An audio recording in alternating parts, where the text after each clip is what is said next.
Hello friends, আমি শুক্লা। আজকে আবারও একটা নতুন রেসিপিতে আপনাদের সবাইকে স্বাগত। আজকে একটা ভিন্ন স্বাদের অসাধারণ পাতার ডিজাইনের পটল ভাজার রেসিপি নিয়ে চলে এসেছি। এটা খেতে খুবই ভালো, গরম ভাতের সাথে খেতে খুবই ভালো লাগে আর তাড়াতাড়ি তৈরিও হয়ে যায়। পটল ভাজা তো আমরা প্রায়ই বানিয়ে থাকি, পটলের তরকারি, কিন্তু আজকে একটু অন্যরকমভাবে এই পটল ভাজার রেসিপিটা নিয়ে চলে এসেছি।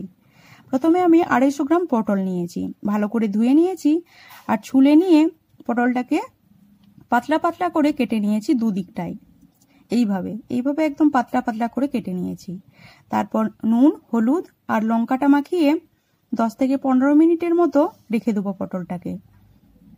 তাহলে একদম ভেতর পর্যন্ত নুন আর লঙ্কাটা মিশে যাবে। তারপর একটা কড়াইতে তেল গরম করার জন্য রেখে দিয়েছি। তারপরে এই পটলগুলো দিয়ে দেবো। পটলগুলো দেওয়ার পরে লো টু মিডিয়াম ফ্লেমে ভাজতে হবে, একদম হাই ফ্লেমে ভাজা চলবে না। এপিট ওপিট ভালো করে দুই দিকটায় পটলটাকে ভেজে নেবো। আর একটুক্ষণ 1 থেকে 2 মিনিটের মতো ঢাকা দিয়ে রেখেছিলাম।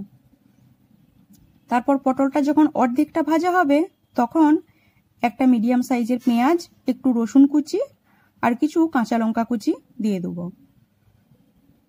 পটলের সাথে এই পেঁয়াজটা আর রসুনের ফ্লেভারটা খুবই সুন্দর লাগে।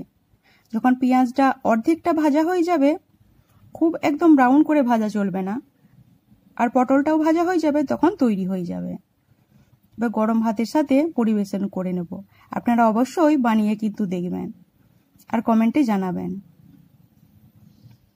আর বন্ধুরা, আমার চ্যানেলটা সাবস্ক্রাইব না করে থাকলে আপনাদের সাবস্ক্রাইব করার অনুরোধ রইল।